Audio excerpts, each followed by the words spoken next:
Je crois que l'organisation semble s'améliorer et chacun a retrouvé sa place. Puisque je suis...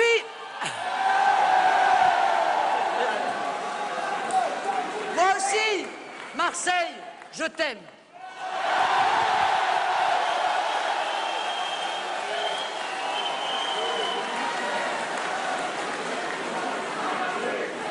Puisque je suis, mes amis, aujourd'hui, à Marseille, Marseille qui fut si longtemps grecque, et même un archétype de ce que les Grecs nommaient la police, la ville.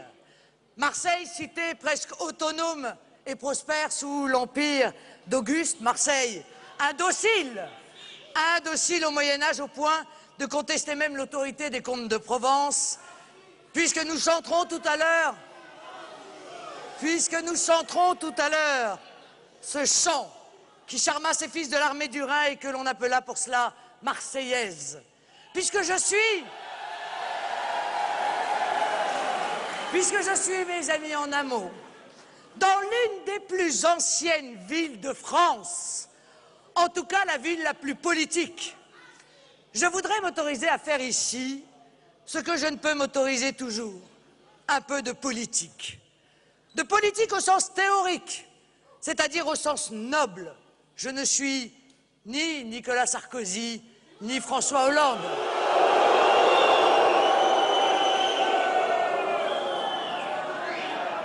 Et m'interroger devant vous sur la signification même du mot politique. Oui, demandons-nous ici, dans cette ville si politique, ce qu'est la politique. Pourquoi les hommes ont-ils mis tant de soin à réfléchir, depuis les Grecs et sans cesse au fil des siècles, sur l'art et la manière d'organiser la cité? Pourquoi avoir créé un ordre public, une autorité publique, et pacifié la vie des hommes autour de l'idée d'un bien commun, la res publica, la République? Pourquoi un État, un gouvernement, des administrations, une autorité publique? Pourquoi une police, des tribunaux, un dispositif de défense, une monnaie, un budget, des impôts et des services publics? Eh bien, l'histoire répond toujours de la même manière. Pour arracher la vie humaine à la violence. Oui, mes chers compatriotes, la violence qui est première, hélas, dans l'état de nature, et qu'il faut réduire pour arracher des hommes et des femmes, surtout les plus faibles, au fait de puissance, à la puissance brute, assurant ainsi plus de paix et de sécurité publique pour que les individus puissent aller, venir et s'épanouir. En un mot, vivre libre.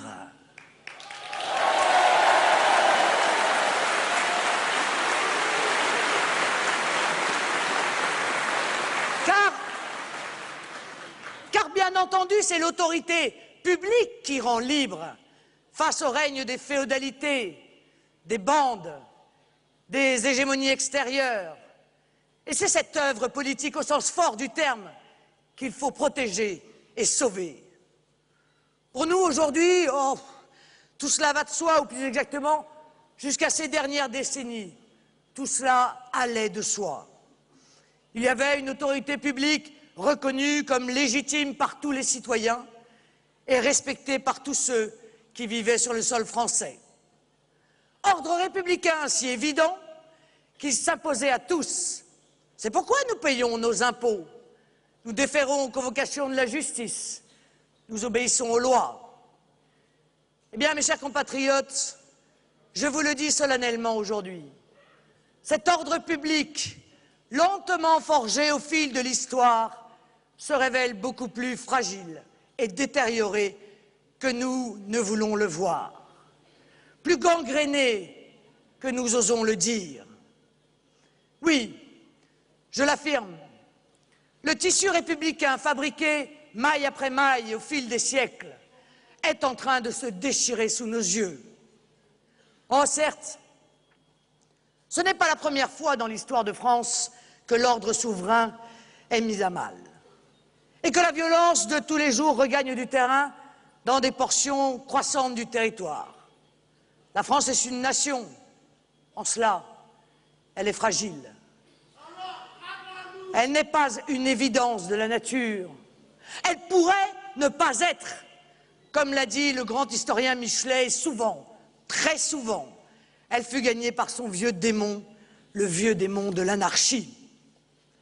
Eh bien, quand on voit de toutes parts la paix publique compromise et quelquefois pulvérisée, la loi bafouée, les fraudes généralisées, quand on voit des quartiers entiers autour des villes, et même désormais dans les villes, et même des villes, livrées à la loi des bandes, oui, on peut légitimement s'alarmer. Et c'est pourquoi j'entends être dans cette élection, non pas la candidate d'un parti, mais la candidate de la légitimité et de la révolte populaire.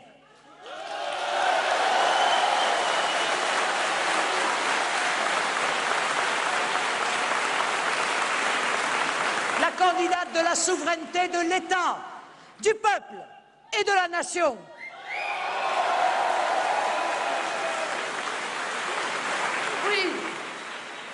Oui, mes amis, j'entends être la candidate de l'ordre républicain contre l'anarchie, la candidate des principes fondamentaux de l'État-nation contre le désordre planétaire du mondialisme, la candidate de la République contre la barbarie. Oh, certes, j'entends ici et là le petit clapot des commentateurs patentés. Vous savez, l'invariable murmure des petits marquis repliés dans leur quartier cossu, bien à l'abri, ou du moins le croient-ils, des violences de chaque jour. Bien à l'abri des incivilités, des injustices et de cette forme de violence sournoise qu'est la pauvreté. J'entends d'ici les moqueries qu'ont toujours d'ailleurs les nantis quand l'angoisse gagne le peuple. Mais Marine Le Pen exagère. Elle surfe sur les peurs. Elle sombre dans le populisme. Ce mot terroriste, populisme, qu'ils utilisent quand le peuple est devenu pour eux un inconnu dangereux. Quand il faut s'enfermer dans les placards, car c'est finalement eux qui ont peur. Moi, justement, je n'ai pas peur.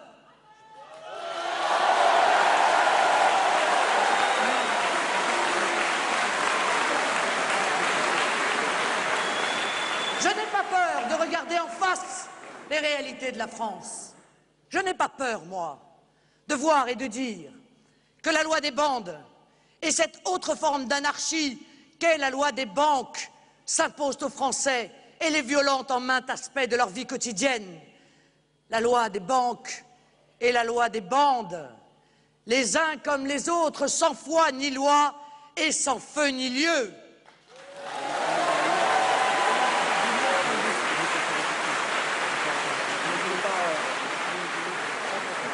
Je n'ai pas peur de pointer les menaces de faillite qui pèsent sur l'autorité de l'État, sur l'action des pouvoirs publics et des services publics, les menaces qui pèsent sur l'éducation et finalement sur toute la chaîne de l'autorité publique.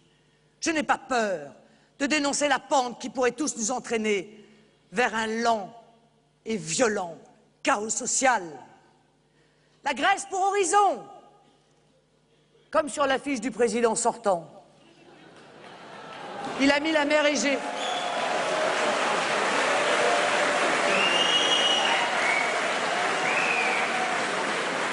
Alors, le chaos, l'anarchie, est-ce que ce sont des vues de l'esprit? Ben, il faudrait avoir la vue bien courte.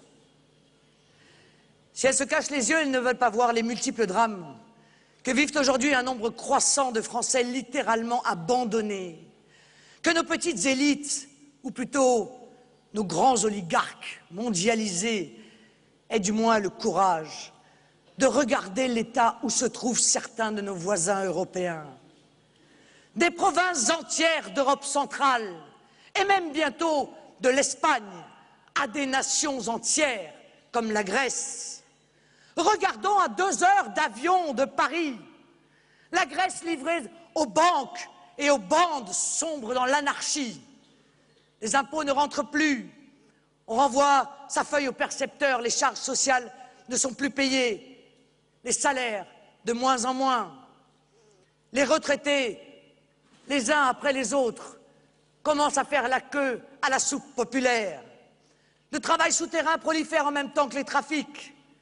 Les bandes en tout genre s'installent dans les rues d'Athènes, de plus en plus souvent. L'ordre public n'est rétabli que par les armes, et encore, le jour, car la nuit, un couvre-feu qui ne dit pas son nom règne, et avec lui l'impuissance publique et la peur privée. Et pour finir, bien sûr, les frontières sont devenues des passoires. Par là entre qui veut en territoire dit européen, venu du Proche ou du Moyen-Orient ou d'Asie centrale. Mes amis, la Grèce est en train de vivre notre futur.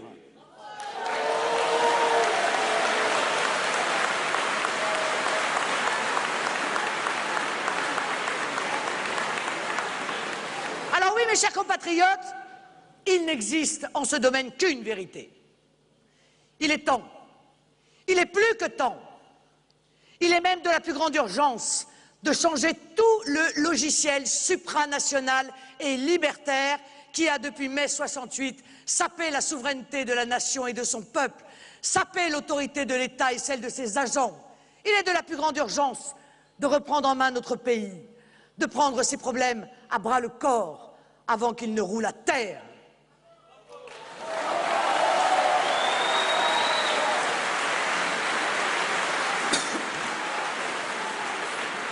Vous savez, une société sans autorité, c'est évidemment une société qui se délite. C'est une société qui recule tellement qu'elle en revient parfois à la violence des premiers temps. Oui, amis marseillais, oui, Français de toute la France, y compris la plus lointaine au-delà des mers. Cette société sans règles ni loi, cette société de la violence, nous la vivons aujourd'hui. Et chaque année, la situation empire. Ici, à Marseille, vous en savez quelque chose.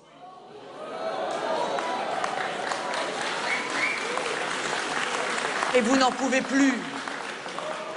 Vous n'en pouvez plus de l'insécurité qui règne, de l'insécurité qui gangrène une ville, une région et un pays tout entier.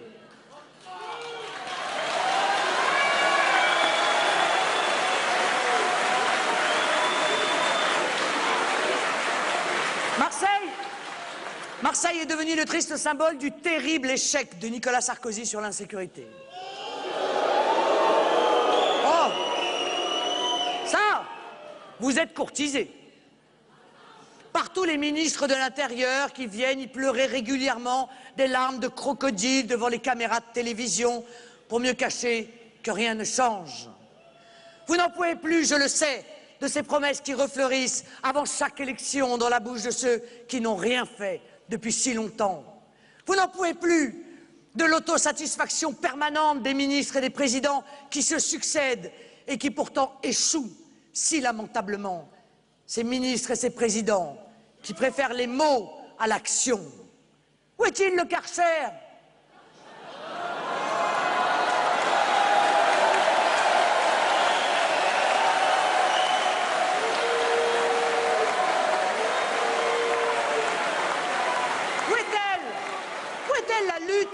Promise contre la violence.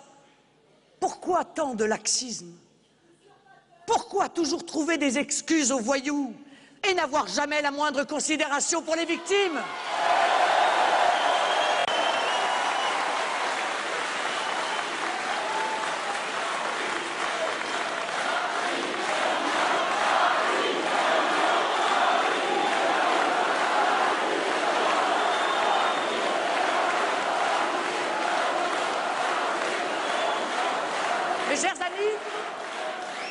Mes chers amis, avec vous, je fais le rêve qu'un jour Marseille ne fasse plus la une des journaux avec ces mots.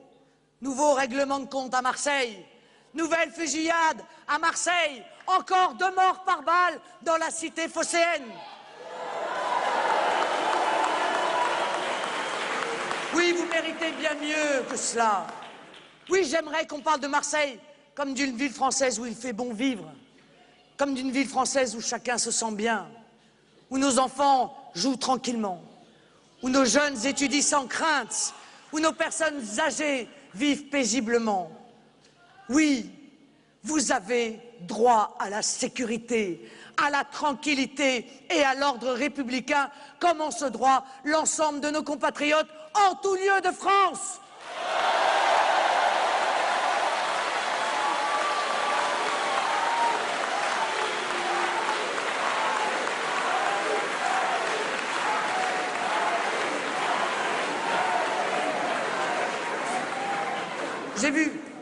J'ai vu ces dernières années la situation se dégrader à une allure folle, et à Marseille.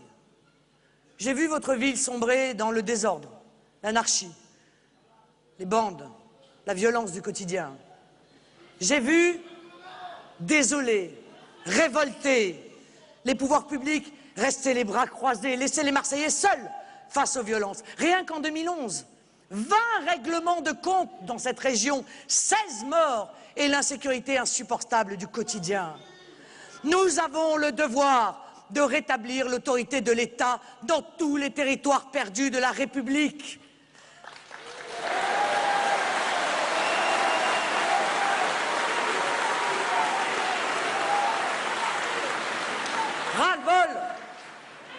Ras-le-bol des zones de non-droit.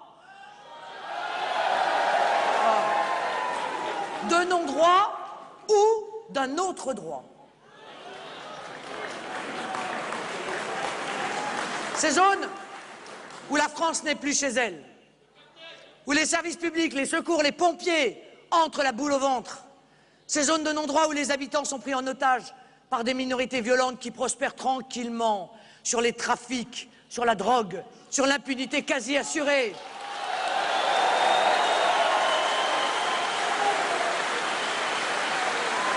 Oui, ici à Marseille, comme partout en France, je veux que la République reconquiert chaque mètre carré perdu. Sur chaque mètre carré du territoire national, l'autorité de l'État et nos lois s'appliqueront sans faiblesse.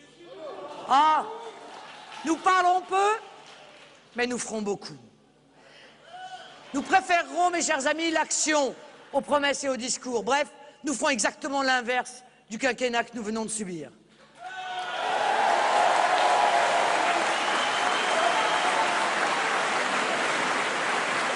Ensemble, mes amis, avec vous, avec les Français, nous allons sortir de la communication permanente et lassante. Ce n'est pas un changement ultra-médiatisé de préfet qui change les choses, on le sait bien. Ce ne sont pas non plus les quelques visites éclairs et quelques discours martiaux. Ce qui change les choses, c'est une volonté, c'est un cap, c'est une autorité à la tête de l'État. Alors d'abord, j'imposerai la transparence totale sur l'état de la délinquance en France. Ça sera terminé des statistiques bidonnées du ministère de l'Intérieur.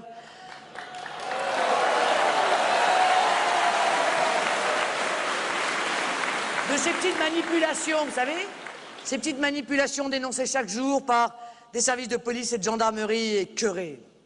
Nous ferons un audit extrêmement précis de l'état réel des violences dans notre pays. Et je sais d'ores et déjà que la vérité sera difficile.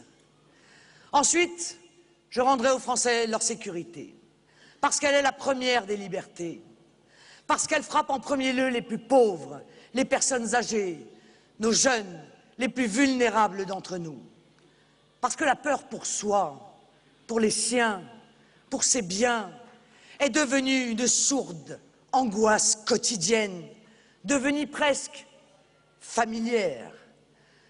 Qu'aujourd'hui, les Français ont peur parce qu'ils ont, il faut le dire, toutes les raisons d'avoir peur.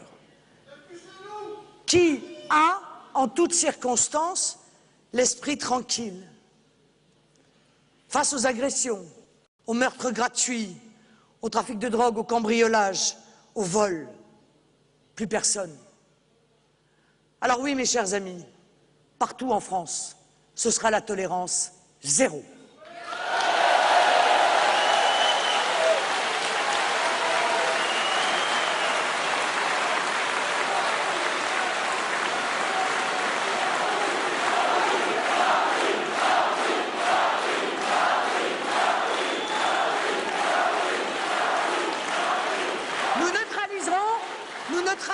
les 5000 voyous qui tiennent les quartiers, qui sont les chefs de bande et qui pourrissent la vie des Français. Ils sont 5000.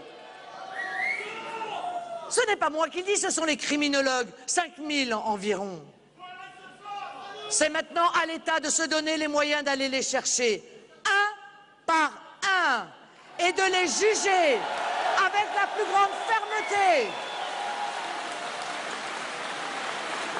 À la justice de les condamner et après l'exécution de leur peine, de les interdire par l'injonction civile le droit de revenir dans les quartiers et les villes où ils ont sévi.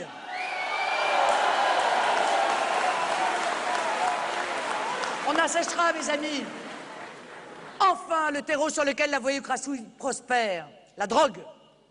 Je ne m'explique pas pourquoi on a baissé les bras face à la drogue, alors que la drogue tue nos enfants, alors que la drogue est un poison pour notre société tout entière. Pourquoi l'on a laissé cette économie parallèle se développer, qui brasse des sommes ahurissantes, cette société parallèle où règne la loi de la jungle? Alors je cesserai cette fausse distinction entre drogue dure et drogue douce. La consommation de toutes les drogues sera beaucoup plus sévèrement sanctionnée. Et je ne laisserai pas nos jeunes dans les mains des voyous qui veulent l'argent facile, quitte à tuer à petit feu nos enfants quand ces derniers ne prennent pas une balle perdue.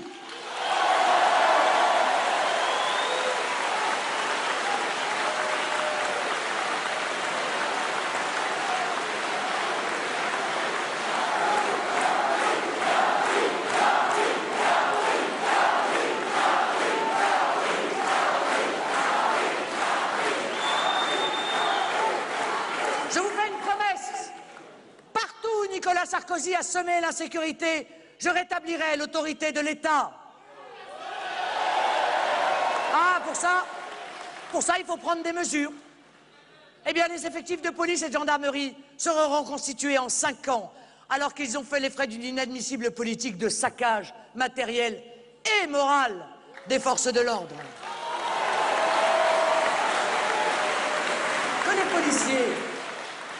Que les policiers et les gendarmes sachent que je ne les laisserai jamais tomber et que j'aggraverai les peines.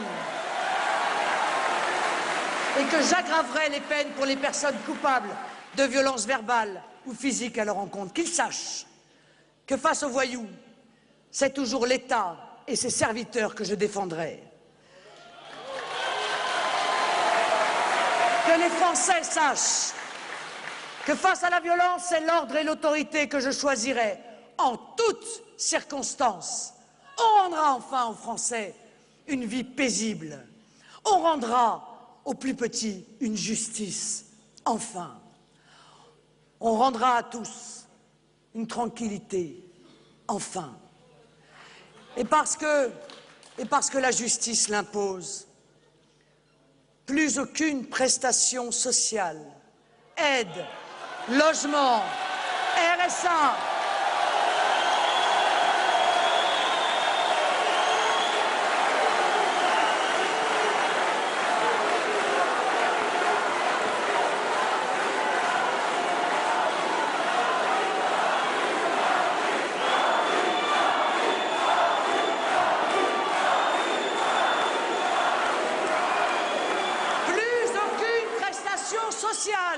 ne sera versé aux récidivistes délinquants, aux criminels.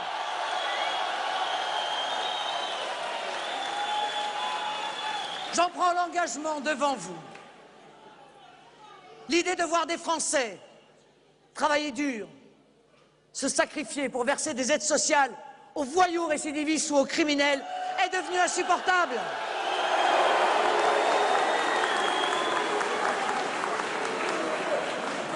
L'autorité judiciaire, l'autorité de la justice retrouvera aussi dans le peuple français la considération qui leur est due. C'est le sens de mon projet d'espérance. La justice s'occupera en priorité des victimes. Trop souvent, la justice s'intéresse aux seuls criminels, à sa petite enfance, à ses amours contrariés, à ses circonstances dites atténuantes. Mais elle oublie la victime, ses parents, ses enfants, ses amis. On a l'impression que la victime gêne. Le juge, le criminel, un duo, mais la justice, ça n'est pas ça. La victime apparaît comme l'empêcheur de juger en rond, selon les critères d'une sociologie et d'une psychologie dénaturée par une idéologie 68arde. Alors, comme je l'ai proposé dans mon projet il y a plus de 3 mois déjà, les représentants des victimes participeront aux commissions qui décident de la liberté conditionnelle.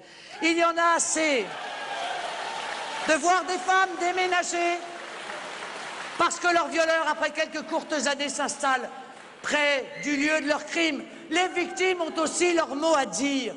Les décisions de justice seront appliquées. Les remises automatiques de peine seront supprimées. J'en prends là encore l'engagement devant vous.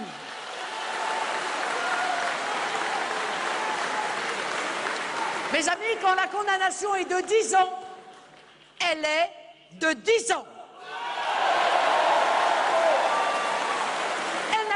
Elle n'est pas de 10 ans, moins, et puis moins, et encore moins, pour devenir 5 ans. Vous me direz, sur ce sujet, j'ai l'impression d'avoir fait des adeptes. Si j'en crois le discours d'hier. Aujourd'hui, 80 000 peines de prison ne sont pas appliquées faute de place ou faute de volonté. Sans que cela, d'ailleurs, ne semble-t-il, n'ait dérangé nos dirigeants jusqu'à présent. Au cours du quinquennat, quand même, 40 000 nouvelles places seront construites. L'emprisonnement doit être ferme, mais doit rester, mes chers amis, digne.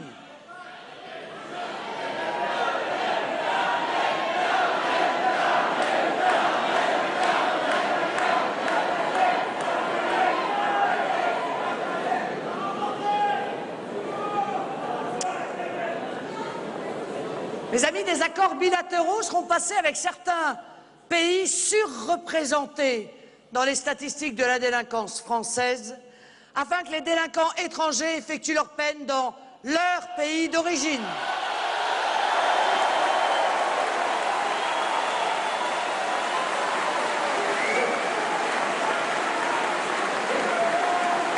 Et sans espoir de retour.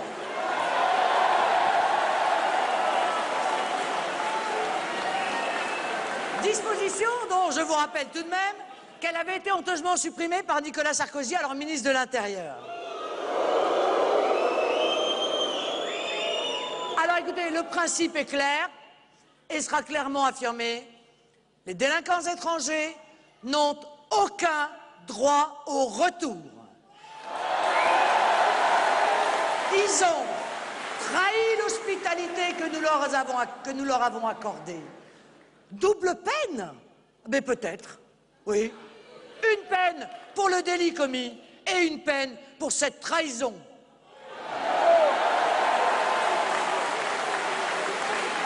Alors, oh, je sais que cette double peine va peiner les belles âmes UMPS. Eh ben tant pis, et même tant mieux.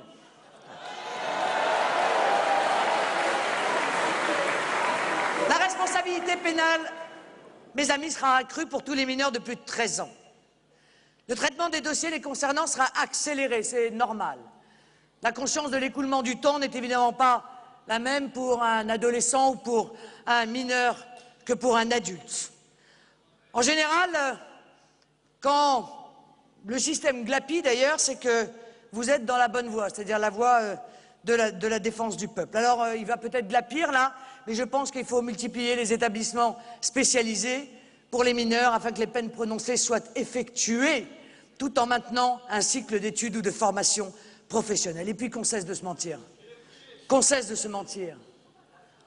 En 65 ans, la délinquance des mineurs a totalement changé. Et il faut évidemment revoir en profondeur les textes qui la concernent. Redonner une autorité à la justice, c'est aussi revoir les règles d'une magistrature qui a dérivé vers une trop forte et malsaine politisation.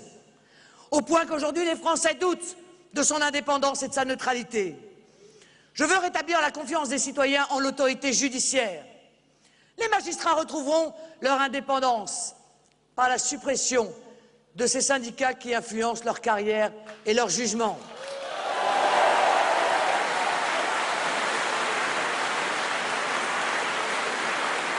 Le nom du juge en charge d'une affaire ne sera plus cité, afin que celui-ci ne se fasse pas trop de publicité médiatique, et pour les autres, afin de préserver leur sérénité. Toute personnalisation sera évitée par l'interdiction d'écrire ou de témoigner au sujet d'une affaire ayant trait à leur fonction.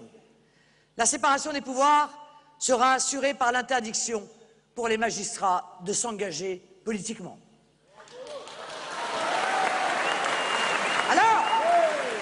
Alors libérés des pressions corporatistes et politiciennes, les juges seront ce qu'ils doivent être, les esclaves consentants de la loi.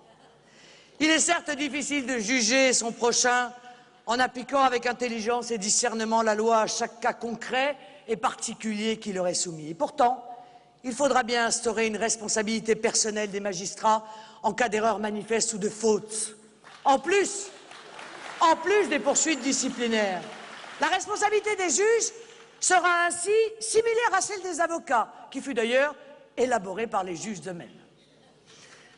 Toute impunité, mes amis, est inacceptable, oui, inacceptable, même et surtout pour les juges, qui se doivent d'être exemplaires en ce domaine.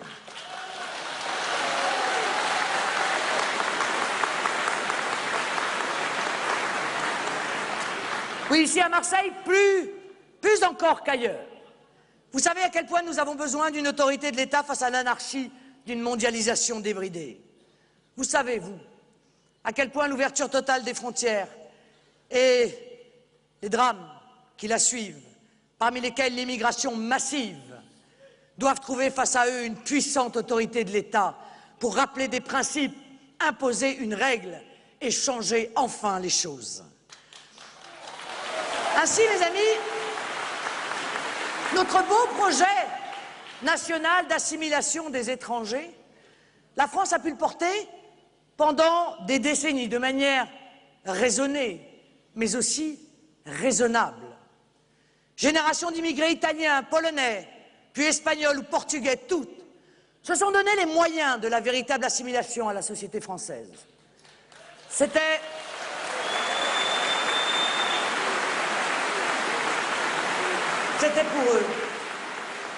C'était pour eux un immense honneur que de devenir français. Et l'on rendait grâce à la nation qui vous accueillait. On s'assimilait à son nouveau pays et on respectait ainsi le peuple qui vous tendait les bras. Ces nouveaux fils de France défendaient fermement notre pays car ils le concevaient comme un cadeau inestimable. Combien de familles de France portent dans leur histoire le souvenir de ce parcours de leurs ancêtres? Un travail d'assimilation douloureux à certains égards, certes, mais tellement beau et fructueux. Oui, je le sais, qu'il est difficile d'abandonner l'usage de sa langue maternelle, qu'il est difficile de laisser au pays ses coutumes et d'adopter celles de la nation qui vous accueille, qu'il coûte parfois aux croyants de devoir abandonner dans la sphère publique les manifestations de sa religion, quand le pays qu'il admet sur son territoire est un pays laïque. Mais telle était la règle, et l'on s'y conformait. Telle était la règle sacrée de l'assimilation à la française, et telle est la règle à laquelle nous n'aurions dû jamais déroger.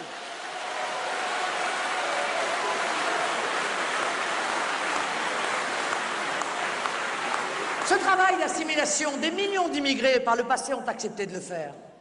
C'était un acte volontaire, individuel. C'est pour cela aussi que c'était une fierté, un exemple pour ces enfants. C'était la condition même de l'insertion sociale et de la réussite pour les générations futures.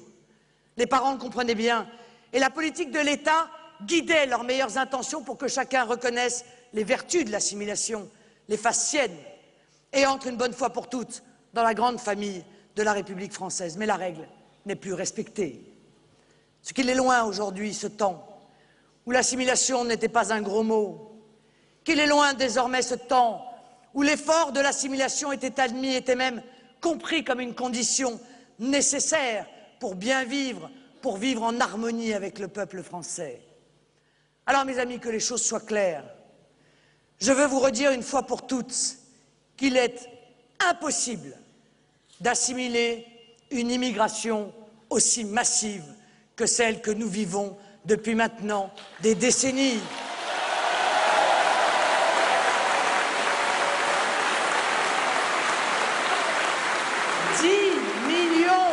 D'étrangers ancrés dans notre pays en 30 ans. 10 millions. Mais quel pays est capable d'assimiler cela?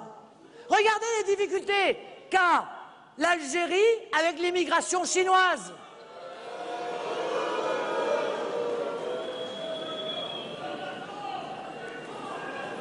L'immigration de masse, voulu par un patronat avide de main-d'œuvre nombreuse et bon marché, malléable à merci, accepté et encouragé par le mondialisme, l'idéologie du déracinement et de la lutte contre le sentiment national, a rendu impossible ce long et patient travail d'assimilation. Le laxisme ou la complicité de nos gouvernants successifs, ceux qui ont baissé les bras ou qui se sont d'ailleurs joyeusement soumis, ou ceux encore qui ont piteusement renoncé, l'a même transformée en une utopie honteuse. À l'assimilation, on a commencé à préférer l'intégration. Puis à l'intégration, on a substitué l'absence totale d'exigence à l'égard des étrangers admis sur le territoire français. Ce sont aujourd'hui des étrangers beaucoup plus nombreux qu'autrefois et bien trop souvent sûrs de leur droit à imposer leurs coutumes au peuple français qui débarquent chaque année sur le territoire.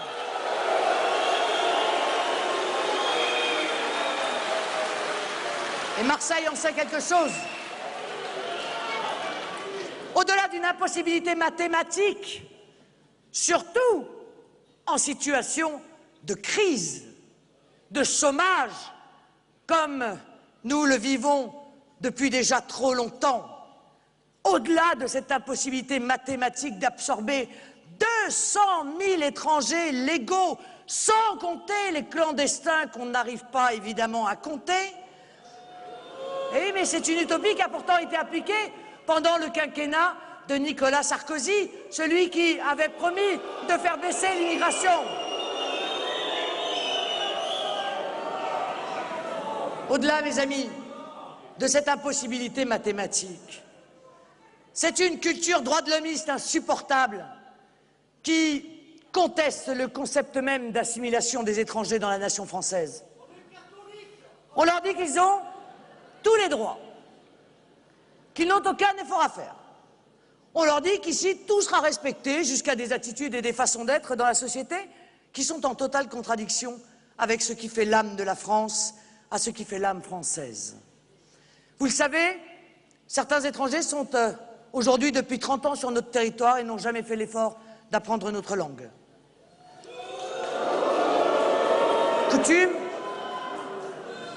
Coutumes, mode de vie, tenue vestimentaire, traditions ethniques sont aujourd'hui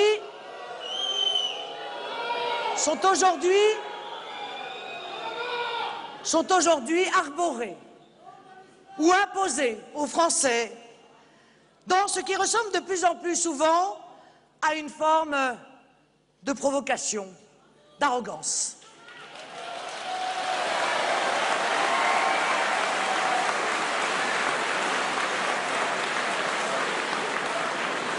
Certains étrangers revendiquent en tout lieu, y compris dans nos services publics, leur appartenance religieuse, imposant leurs exigences partout, y compris dans les cantines scolaires, n'en déplaise à M. Guéant, qui vient de se rendre compte. Mais pas seulement. Dans les sorties scolaires, dans les programmes scolaires, mais aussi dans les lieux sportifs et de plus en plus dans l'entreprise. Et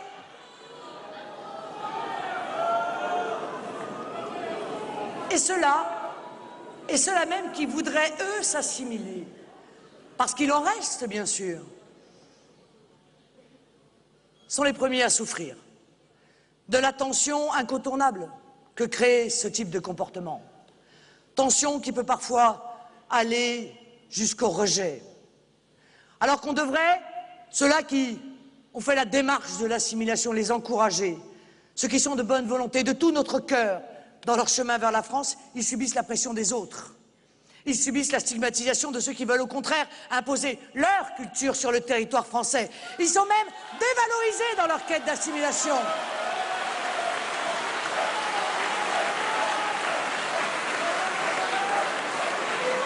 Eh bien, mes chers compatriotes, cette règle de l'assimilation, je veux l'imposer à nouveau au cœur de l'action publique concernant la présence des étrangers sur notre territoire. Elle sera bien sûr une condition sine qua non pour quiconque demanderait la naturalisation.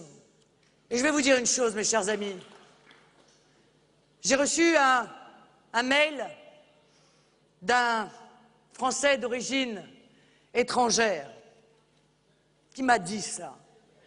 Il m'a dit, moi, ma famille a fait l'effort de l'assimilation. Nous avons tout adopté. Nous sommes soumis avec un plaisir inouï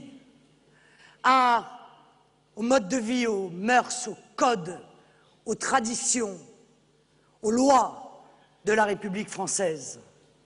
Mais il m'a dit, vous savez, Madame Le Pen, aujourd'hui, pour nous, Français d'origine étrangère, la plus belle preuve d'assimilation, c'est de voter Marine Le Pen.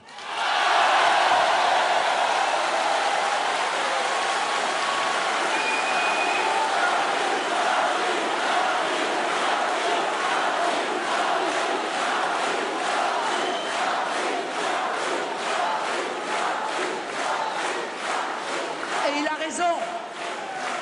Et il a raison. Je veux que l'État, fort de son autorité toute légitime lorsqu'il s'agit de combattre les communautarismes, rappelle à tous ceux qui veulent vivre sur notre territoire qu'en France, on se soumet à la culture française, qui au passage est magnifique. Je veux que l'autorité de l'État reprenne la main et qu'on en finisse avec le laxisme de nos gouvernants hors sol, déconnectés de la souffrance du peuple français devant cet abandon, leur abandon. Je veux que par des mesures systématiques, l'on impose aux migrants de se conformer à nos codes et à nos valeurs. À l'école, les cours de français pour les parents qui maîtrisent mal notre langue seront obligatoires dans l'intérêt premier. Le français exigera un casier, une très bonne maîtrise de la langue nationale, un mode de vie conforme à nos coutumes et à nos valeurs républicaines, une éducation sans faille à ses enfants, un respect et un amour du pays qui vous a accueillis. Et tout cela sera scrupuleusement vérifié.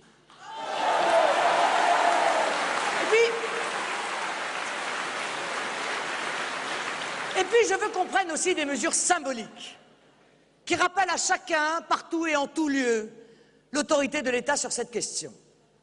Ainsi, je demanderai que les services publics administratifs fassent respecter à leurs usagers la même loi qui s'impose à leurs agents. Pas de signes religieux ostentatoires. Pas de signes religieux ostentatoires des parents dans les écoles, des allocataires dans les CAF, des usagers dans les préfectures.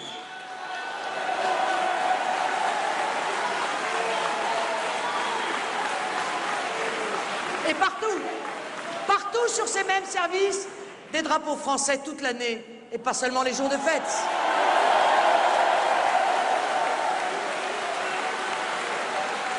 Oui, l'autorité que l'État tire du peuple souverain, c'est l'amour et la fierté du drapeau. Ce drapeau, prenons-le et brandissons-le fièrement, mes amis, parce qu'il est la France éternelle. Il est la France qu'on respecte et qu'on chérit. C'est ce besoin et cette exigence d'autorité que j'établirai partout pour rendre aux Français leur liberté mise à mal. Alors, parlons de l'école. Parlons de notre école qui va si mal et qui doit elle aussi se redresser. L'école où là aussi le besoin d'autorité est criant. Je suis obligé, mes chers amis, d'évoquer mai 68. Parce que c'est bien depuis mai 68 que l'école de la République, l'école de l'égalité des chances, l'école de l'ascenseur social, a été systématiquement et méthodiquement démantelée. Une étape décisive en a été la loi Jospin de 1989 qui a consacré un principe délétère, admis par tous les gouvernements ensuite. La transmission des connaissances n'est plus au centre de l'école. C'est l'élève qui en devient le centre et l'école devient un lieu de vie, selon les mots de Jack Lang et consorts. Ben écoutez, ça n'a pas mis longtemps, hein. Ça n'a pas mis longtemps. Le maître, l'instituteur, le professeur tombaient de son piédestal, ravalé au même rang que l'enfant. Enfant censé construire par lui-même son savoir selon la fable des pédagogistes. L'enseignant y perd son autorité et le plus souvent le soutien de sa hiérarchie. Dans cette école dévoyée, l'enseignant est transformé en animateur, quand il a la chance de ne pas être réduit à un rôle de gardien d'une bande de sauvages.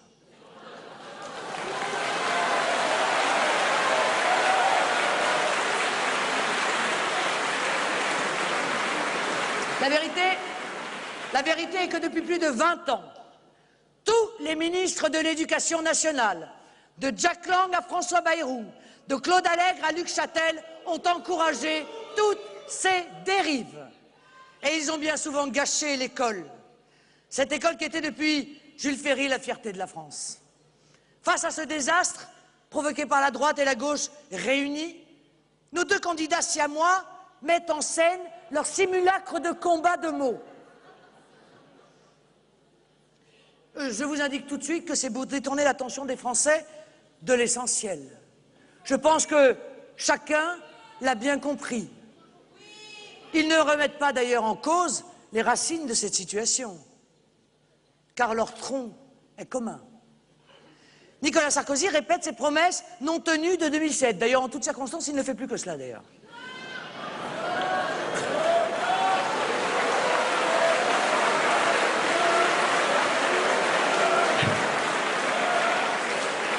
J'ai enregistré une émission ce matin. Vous ne trouvez pas que j'ai l'air plus jeune depuis quelque temps? C'est parce que tous les samedis, je prends une cure de rajeunissement de 5 ans. J'écoute Nicolas Sarkozy faire les mêmes promesses qu'en 2007.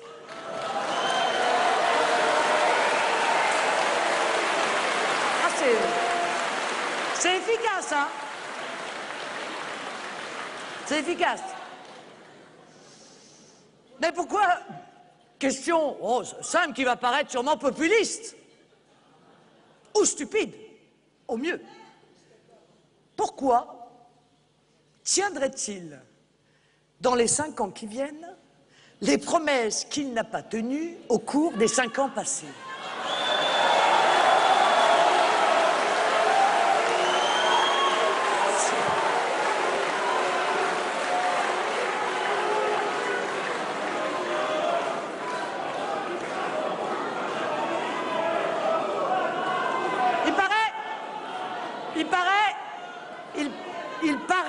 Il paraîtrait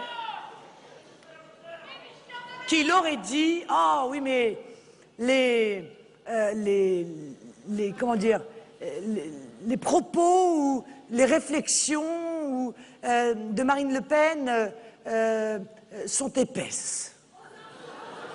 Moi, je pense moins épais que l'énorme fil blanc avec lesquels il essaye de coudre sa prochaine réélection. Alors,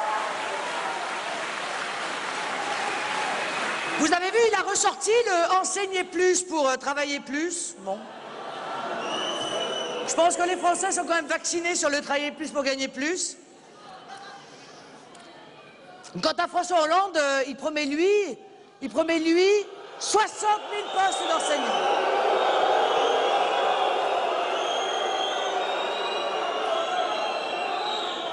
Mais je vous rassure, autant l'on demande à Marine Le Pen en toutes circonstances, à la virgule près, à la décimale près, son chiffrage, ce que d'ailleurs j'ai fait. Mais à François Hollande, on ne demande pas comment est-ce qu'il va financer les 60 000 postes d'enseignants supplémentaires avec une dette aussi abyssale que celle de la France. Et puis je vais vous dire autre question, toute simple, mais où va-t-il trouver des candidats pour ces postes, alors que les concours de l'éducation nationale manquent déjà de vocation? Alors, qui est la seule qui ose parler du fond du problème?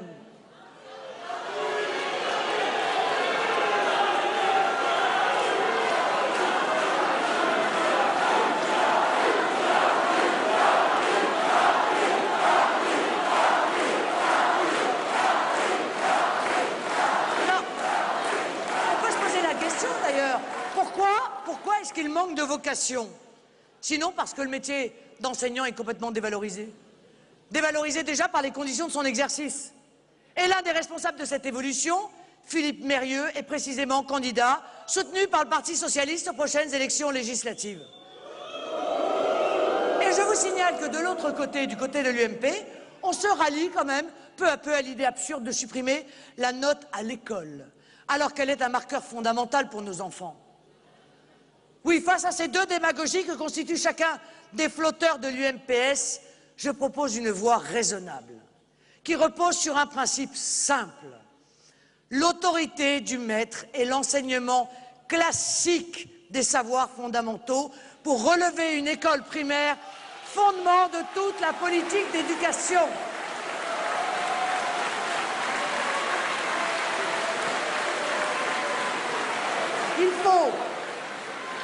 Il faut, mes amis, revaloriser le beau métier d'enseignant, celui qui transmet, celui qui assure les générations futures. Ce métier d'instituteur, celui qui instruit et donc affranchit. N'ayons pas peur d'ailleurs de nommer instituteur un instituteur. Cessons d'avoir honte de nos métiers. Mais pour cela, il faut en finir avec l'idéologie pédagogiste de l'enfant roi. L'enfant est un héritier en puissance à qui il faut transmettre valeur et connaissance. Alors, le jour venu à son tour, il pourra faire fructifier l'héritage pour lui, pour sa famille, pour la France, sa patrie. En attendant, il doit accepter l'autorité du maître. Permettez-moi un détour d'ailleurs par l'origine des mots. Autorité est issue du latin auctoritas, qui vient du verbe augere, qui veut dire augmenter, faire croître. Le maître a de l'autorité parce qu'il augmente le savoir de l'élève. Le maître sait et l'élève apprend. Et pour apprendre, il faut de l'effort et de la persévérance. La notation de 0 à 20 doit être partout rétablie. L'élève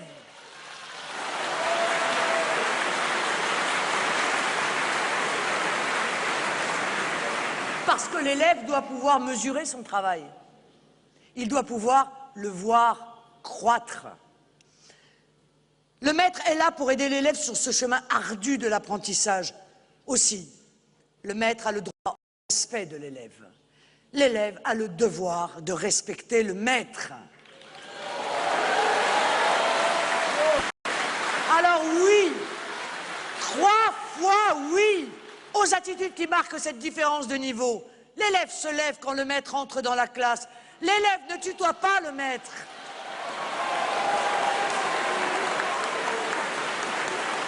Oui, au rappel d'un certain nombre de principes clairs. Ni l'élève, ni ses parents ne sont des clients du maître. Le maître n'est pas un banal fournisseur de services. Nous ne sommes pas dans un rapport marchand. Nous sommes au contraire au fondement même de ce qui fait l'élévation de l'homme, la civilisation.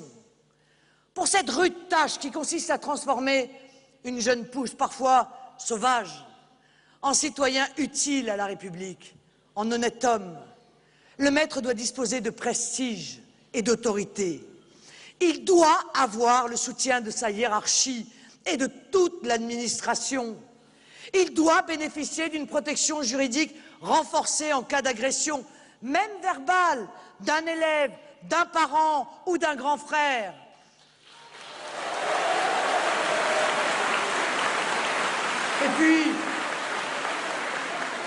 Il doit aussi bénéficier d'une présomption de véritable professionnalisme.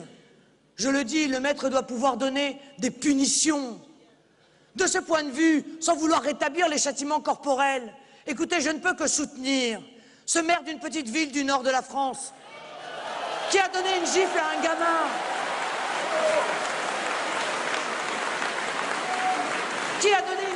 gamin, déjà trop connu des services de police et qui l'avait gravement insulté. Je ne peux que déplorer ces juges qui ont condamné ce maire pour ce geste.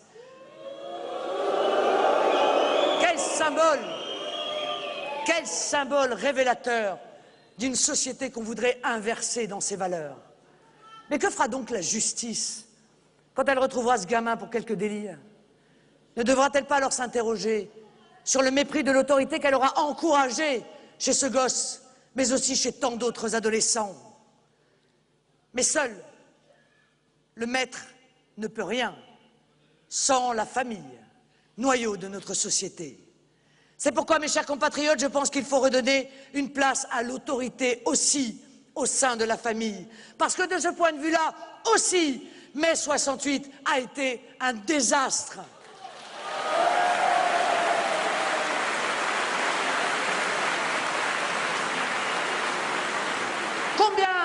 Combien d'enfants sauvages, sans direction, sans tuteur, sans véritables parents, qui sombrent ensuite dans la délinquance ou la drogue?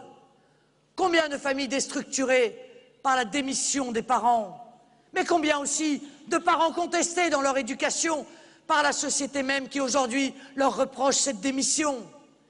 C'est en redonnant une légitimité à la notion bien comprise d'autorité qu'on redonnera une chance à nos enfants. Mais pour cela, les familles et la société doivent aller dans le même sens, tant il est vrai qu'il n'y a rien de plus destructeur pour un enfant que deux autorités qui se contredisent.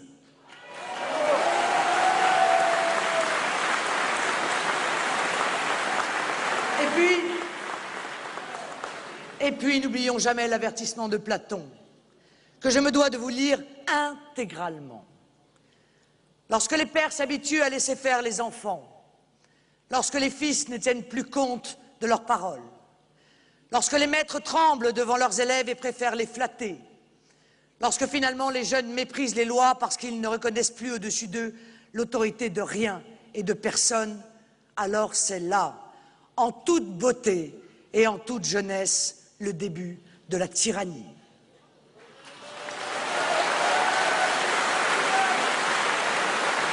Je vous l'ai dit, mes amis, l'autorité pour assurer la liberté contre la tyrannie de l'anarchie. L'autorité de l'État doit finalement s'affirmer, parce que c'est l'intérêt supérieur du peuple français contre toutes les puissances qui aujourd'hui gouvernent la France. Puissance d'argent, bien sûr, symbolisée par ces banques voraces, véritable affameur des peuples sur tout le continent européen, qu'il faut mettre au pas. Alors, dans ce domaine aussi, on entend à nouveau des promesses que nous avions déjà entendues, cure de rajeunissement. Parce que malgré les belles paroles, rien n'a été fait depuis 2007. Qu'a-t-on fait contre les stock options, contre les parachutes dorés? Qu'a-t-on fait contre la suprématie de ces prêteurs cupides, jamais rassasiés en dépit des profits faramineux qu'ils engrangent, se goinfrant chaque jour des fruits du travail des Français? Nous avons, mes amis, depuis 1973, payé 1 400 milliards d'euros d'intérêts sur la dette à ces monstres financiers. 1 400 milliards sur 1 700 milliards de dettes. 82% de notre dette captée par les marchés financiers. Mais ce chiffre à lui seul symbolise la mainmise de la finance sur la vie des Français et ça ne peut plus durer.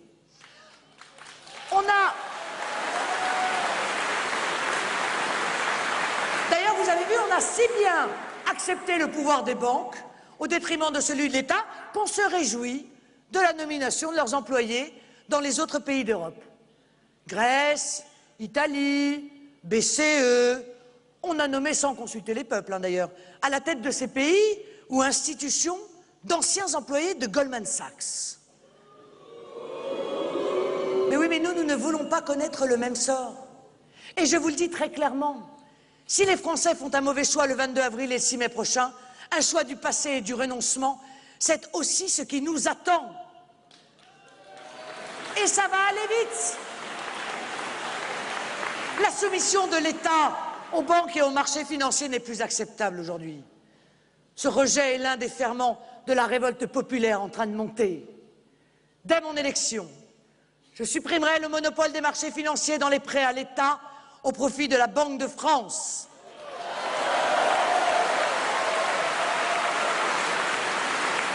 Et je ferai voter la séparation des banques de dépôt et des banques spéculatives que les socialistes ont fait fusionner.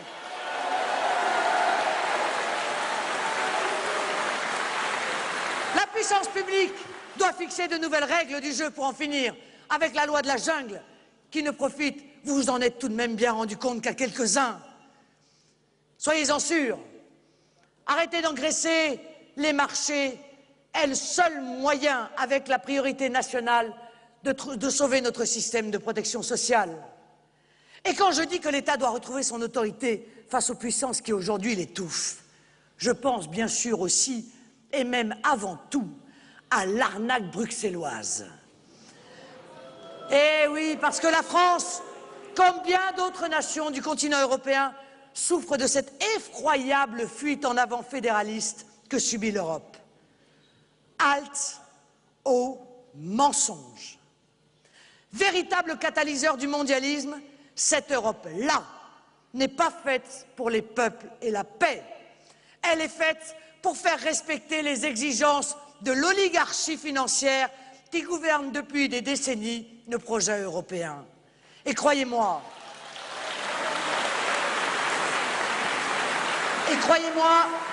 elle porte les germes de la désunion européenne, parce qu'elle tue la belle idée d'Europe. Je l'ai déjà annoncé. Dès mon élection à la présidence de la République, j'engagerai, sous la responsabilité du ministère des Souverainetés, une vaste renégociation des traités européens. Je le ferai avec les nations amies, avec les nations d'Europe qui voient monter chez elles, comme nous en France, ce souhait démocratique de construire enfin l'Europe des peuples. Je parlerai franchement à mes partenaires européens et je leur dirai que la France va changer tout ça, qu'en rendant la parole au peuple et à leurs nations, la France sera à nouveau à la pointe de la démocratie, de la prospérité, de la liberté.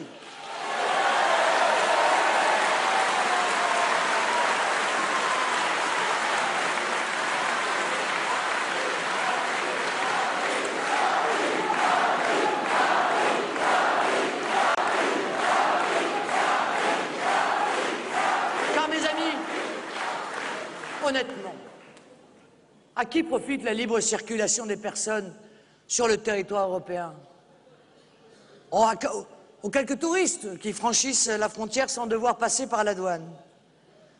Mais elle profite surtout aux centaines de milliers de clandestins qui franchissent les portes de la Grèce ou de l'Italie et viennent s'installer chez nous.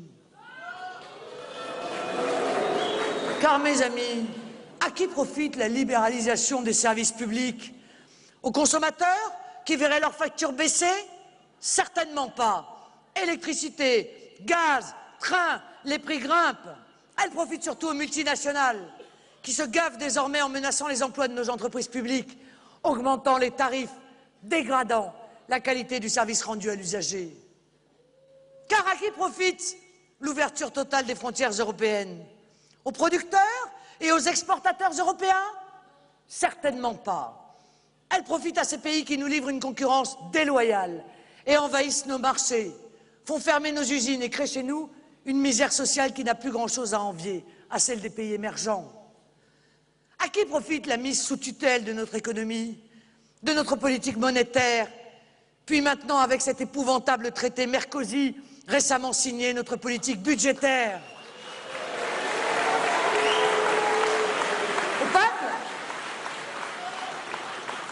Non, cette mise sous tutelle ne sert que les intérêts de ces banques et de ces marchés financiers que je ciblais tout à l'heure. La saignée des peuples d'Europe, le saccage de notre protection sociale pour l'enrichissement d'une toute petite oligarchie financière qui tient les rênes du vrai pouvoir européen. L'État, dans tous ces domaines, doit retrouver la main. C'est à l'État français de renégocier au nom du peuple français des traités qui ont fait de l'Europe la zone de croissance la plus faible du monde, qui ont fait de l'Europe le réceptacle de toutes les misères du monde, qui en ont fait ce continent si triste aujourd'hui, ce continent dépressif, qui n'a plus confiance en lui, ce continent qui se terre dans son angoisse de se faire dévorer par des concurrents déloyaux sans rien faire pour se protéger, ce continent qui baisse la tête, qui plie le genou. L'Europe de Bruxelles ne fera rien pour les Européens, encore moins pour les Français. L'Europe de Bruxelles, telle qu'elle s'est construite, n'est pas seulement un échec, c'est un drame. L'État, la nation, la patrie doivent se relever et réaffirmer très clairement ce que sont les intérêts des Français. À l'État d'aller dire leurs 4 vérités à ces technocrates et à leurs maîtres.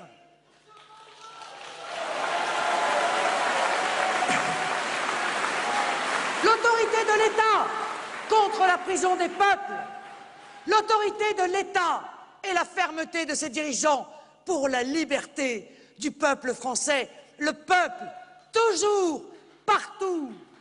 Et je ferai inscrire dans la Constitution cette règle limpide.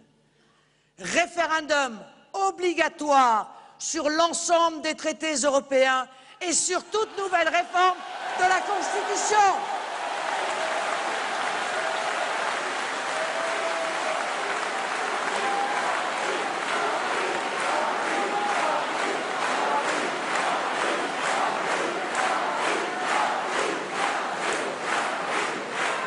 Le peuple français doit se faire entendre partout dans les affaires de sa nation.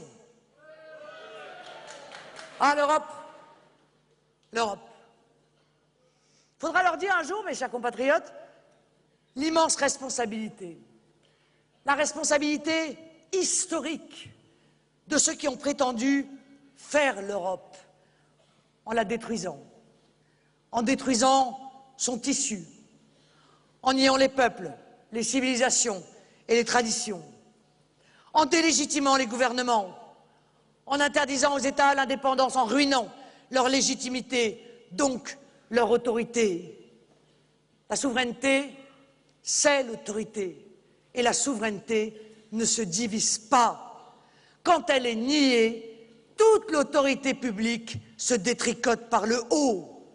Oui, il faudra établir les responsabilités de ceux qui ont détruit l'édifice et l'ordre républicain au bénéfice d'une gouvernance impalpable, qui n'a plus rien à voir avec la République, puisqu'elle fait partout reculer la loi et installe le règne du plus fort, ce qui est bien l'anarchie.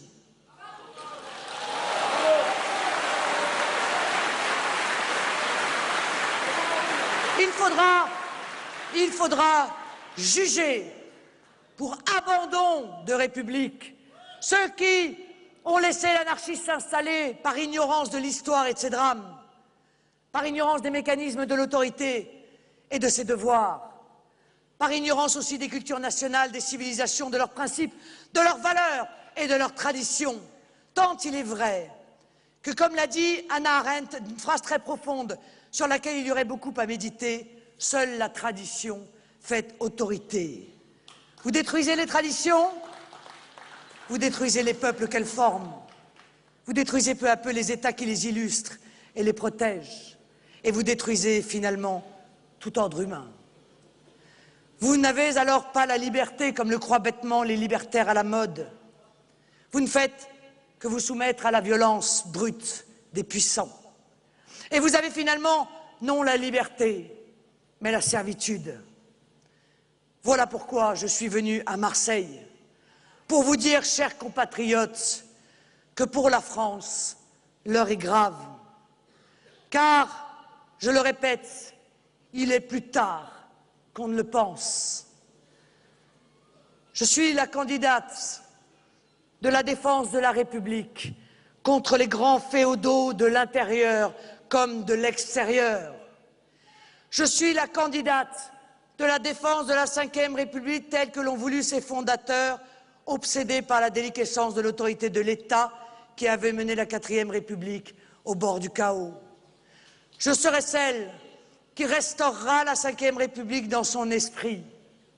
C'est pourquoi, hanté comme je le suis, moi aussi, par l'impuissance publique, la faiblesse croissante des autorités légales et l'enlisement de ce qu'on n'appelle plus le pouvoir que par habitude, hanté par la menace croissante de l'anarchie en France et en Europe, je tends la main à tous les Français de bonne volonté et patriotes, de quelque parti qu'ils soient, de droite ou de gauche.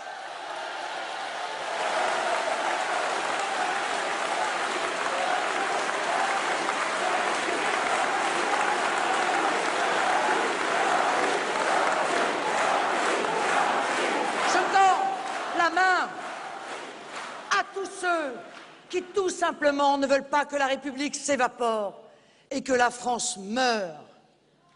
Aujourd'hui, seule une vaste alliance des Français de bonne volonté, je veux dire le peuple de France dans toutes ses composantes, peut refonder l'autorité publique. À l'heure où la France est menacée par tant de périls, où elle perd sa substance, où son existence même de nation est remise en cause par l'oligarchie qui la dirige, le temps n'est plus au jeu des partis, il est au rassemblement des Français sur l'essentiel d'eux-mêmes. Il est à l'union nationale, mes chers compatriotes, il est à l'accueil chaleureux de tous ceux, hommes, femmes, partis politiques qui nous rejoignent sur l'essentiel. Ce n'est pas l'homme qui a bafoué le peuple en niant la voix de 55% des Français opposés à la Constitution européenne. Ce n'est pas celui qui a nié la France libre pour mieux se bercer des délices que se distribue sans fin le petit monde des grandes fortunes. Ce n'est pas le président sortant, homme coupé du peuple. Et ne nous y trompons pas, rejeté par le peuple, qui pourra restaurer l'autorité publique, puisque le peuple, justement, il ne l'a plus. 53% en 2007, et aujourd'hui même pas la moitié, peut-être le tiers. Le peuple abandonne le sortant tout simplement parce que le sortant a abandonné le peuple.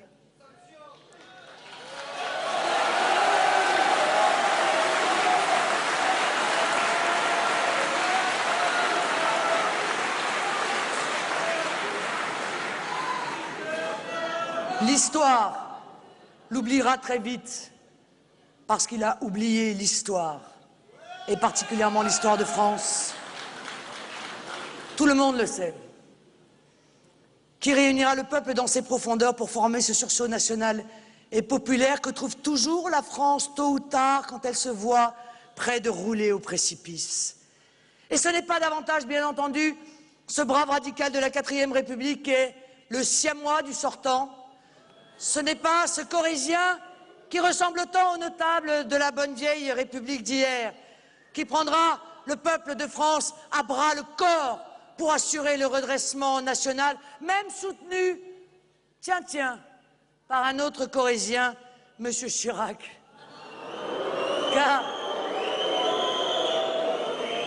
Car tout ce petit monde se tient, mes amis, dans une sorte de tiercé de la catastrophe. Face à eux, la France n'a plus qu'une seule arme, son peuple. Alors, allons Marseillais, allons Français, allons enfants de la patrie. Le jour d'union, le jour d'espoir, le jour de gloire est arrivé. Contre l'oligarchie, le peuple souverain va se lever et lancer le cri de l'espérance. Oui, la France